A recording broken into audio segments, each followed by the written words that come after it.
가치, 성장, 배당, 저평가를 기준으로 종목 선정을 하는 오랜버팀. 자, 현재 시간 5월 18일 저녁 8시를 지나고 있습니다. 오늘은 조금 이런저런 얘기를 다뤄보는 시간을 가져볼게요. 일단 이틀 전에 제가 게시판에다가 인플레이션 때 고배당주로 AT&T와 버라이즌을 말씀을 드렸었는데, 오늘 날짜로 과거 AT&T가 80빌리언 달러 투자 실패로 인해서 회사의 손실을 안겨줬다는 사실 보고가 들어와서 이틀 연속으로 주가가 큰 폭으로 좀 빠지고 있는 모습인데요. AT&T는 국가기관 산업인 만큼 절대로 망할 일은 없다고 보여지는 주식이라 인플레이션 때 대피 장소로서는 나쁘지 않다고 보고 있습니다. 그런데 이번 기사에서 단 한 가지 안 좋은 기사가 같이 떴는데, 투자로 입은 손실이 지금 배당률 6.5% 여기 나와 있는데 6.5%에서 4%대로 낮출 거라는 이야기가 동시에 나왔기 때문에 이전에 받던 배당만큼을 받지 못하게 될 것 같다는 점 말씀드리고 싶고요. 4%대 배당을 준다고 하여도 배당률이 결코 낮은 건 아니지만 뭔가 줬다 뺏는 느낌이어서 찜찜하기는 하네요. 이참에 이런 말이 나왔으니까 인플레이션에 대해서 조금 말씀을 드리자면, 이번 달에는 FOMC 회의가 없어서 저희가 제롬 파월의 얼굴을 보지 못하지만 6월 15일에 FOMC 회의가 잡혀있기 때문에 그때 연방준비제도 이사회에서 뭐라고 하는지 볼 수가 있겠네요. 그때 제롬 파월의 얼굴 표정을 잘 보시길 바랍니다. 주름이 늘었는지 초조해하고 있는지, 6월 15일 날에도 만약에 인플레이션은 일시적으로 보고 있다는 둥, 금리는 2023년에 올릴 거라는 둥, 이런 소리를 할 수가 있는지가 저는 궁금할 따름입니다. 왜냐하면 지금부터 원자재 가격 상승 트렌드를 몇 개씩만 보도록 하겠습니다. 자, 산업에서 가장 중요한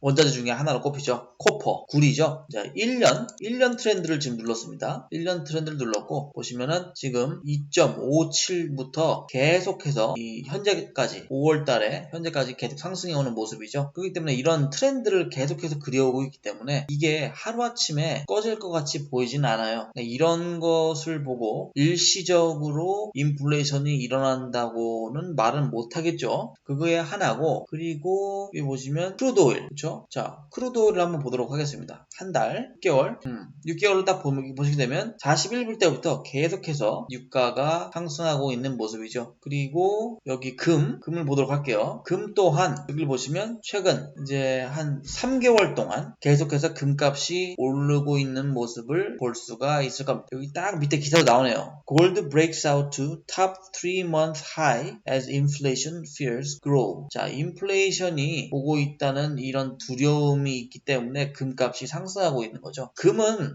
아무런 가치를 주지를 않죠. 자기 가치를 상승시키는 물건은 아닌데, 달러 가치가 떨어지는 만큼 금을 사둬서 그쪽으로 피하려는 움직임을 보여주는 것 같습니다. 원래는 비트코인이 올라가고 골드가 잘 안 올라갔었거든요. 근데 비트코인이 좀 많이 최근에 자빠지는 모습을 많이 보여주면서 골드가 이렇게 올라가는 모습을 보여주고 있네요. 그리고 따라서 여기 은도 올라가고 있고, 전반적으로 원자재 값이 상승하고 있는 트렌드에 있다는 점, 이 점을 봤을 때는 이게 정말로 일시적인 현상인가, 아니면 지속적으로 상승되어지고 있는 모습인가, 어떤 정책을 쓰던지 간에 연방준비제도 이사회에서 6월 달에 무언가는 말을 해야 하고 가이드라인을 줘야 하기 때문에 우리는 그 상황을 지켜보고 앞날을 조금 판단을 해 가야 될 것 같아요. 자, 그러면은 저희가 투자하고 있는 GM과 포드 같은 경우는 어떤가 한번 잠깐 보도록 할게요. 자, 포드 같은 경우는 일단 여기 저희가 참고로 자료로 하는 사이트인데, 보시면은 페어 밸류가 23.51에서 난 48%가 언더 밸류가 되어 있어요. 그렇기 때문에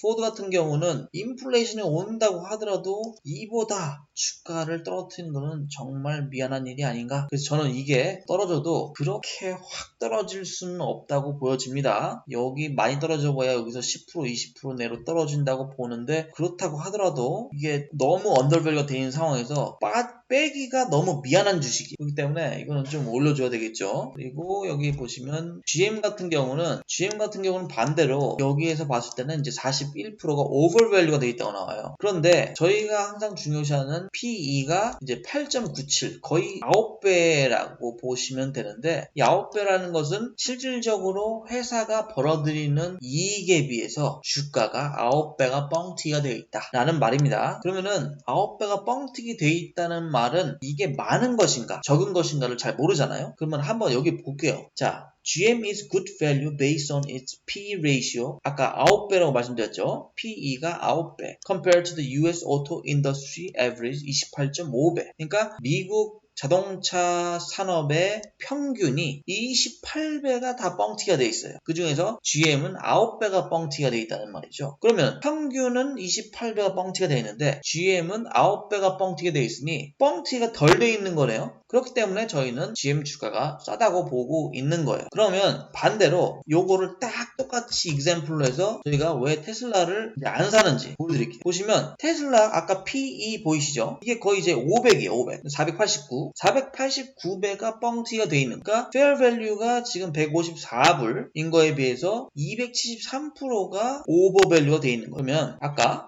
똑같은데 보이시죠? PE가 489인데에 비해서 미국의 오토 인더스트리 평균이 28.5인데 혼자 489면 이것은 오버 밸류가 되어 있기 때문에 투자자는 이것을 투자를 하지를 않죠. 그래서 워렌 버핏이 테슬라를 주식을 안 사는 이 이유가 하나가 있는 겁니다. 하여튼 내용은 그렇고 일단 테슬라 얘기가 나왔기 때문에 오늘 하나 나온 뉴스 재밌는 걸 한번 보여드리도록 할게요. 자, 여러분들이 부동산 2008년도에 미국 주택시장을 쇼트친 마이클 버리라고 들어보셨을 겁니다. 2011년인가에 아마 빅쇼트라는 영화에 나올 정도로 유명한 사람이었죠. 이 사람이 테슬라 올해 안에 쇼트를 친다고 하는데 그 금액을 공개를 했어요. 무려 530밀리언 달러를 지금 테슬라한테 지금 떨어진다에다 걸은 것 같아요. 그렇기 때문에 이게 공개가 됐다는 것은 이 사람이 정말 자신이 있다는 소리 같은데 이게 만약에 성공하면은 주식은 반토막 이하로 떨어지겠고 실패를 하면 쇼트 스퀴즈가 일어나는지 거기까지는 모르겠습니다만 일단은 이것도 하나의 올해의 재밌는 눈요깃거리로 저도 한번 지켜보도록 하겠습니다. 정말 테슬라의 일론 머스크도 여태까지 주가를 900불까지 유지하는 데 있어서 수많은 쇼트들을 만났지만 지금까지 그들을 물리쳐왔어요. 근데 이번에 상대는 마이클 버리고 지금 금액까지 공개를 한 상황에서 저는 이제 테슬라 일론 머스크 현 주가를 또 많이 떨어지긴 했지만 이 쇼트를 상대도 지킬 수가 있는지 아니면 이번에는 마이클 버리가 상대가 너무 고수였기 때문에 한번 당하는지 저도 한번 이것을 올해 재미로 삼아서 한번 보도록 하겠습니다. 오늘은 이런저런 좀 얘기를 해봤고요. GM이나 포드는 저희가 고른 주식이긴 하지만 여기에 투자하시는 분들이 인플레가 온다고 해서 그렇게 크게 걱정을 해야 되냐 아니냐는 저도 거기에 대해서는 뭐라고 말씀을 못 드리겠지만 일단 아까 보셨듯이 포드 같은 경우는 48%가 언더밸류가 돼 있고 더 이상 떨어지기가 좀 미안한 주식이긴 해요. 다른 이제 인플레가 정말로 와서 이자를 올리더라도 가장 피해를 덜 받을 만한 주식들을 저희는 골라놨고 한데 물론 시장 전체가 떨어지면은 어느 정도 피해는 받겠죠. 하지만 남들이 20% 떨어질 때 10%만 떨어지면 될 수 있는 주식을 저희는 골랐다고 생각을 하고 있고요. 인플레이션이 온다고 해서 좀 두려워서 살짝 일부만 빼고 계시다가 나중에 주가가 떨어지면은 그때도 사겠다라는 그 분들도 계실 수 있고 여러 가지 전략이 있을 수 있다고 보는데 그거는 각자의 판단에 맡기는 겁니다. 누가 정답을 갖고 있지 않기 때문에 그것은 그냥 지금 가격에 계속 버티든지 아니면 조금 일부를 캐시 리저브를 갖고 있다가 나중에 추가로 이렇게 매수를 한다든지 이것은 어디까지나 여러분의 판단에 달려있기 때문에 누가 이렇게 지도를 해줄 수 있는 부분은 아닌 것 같아요. 자, 오늘은 그러면은 여러분들도 생각을 많이 해보시고 현명한 투자를 하시길 바라겠습니다. 고맙습니다.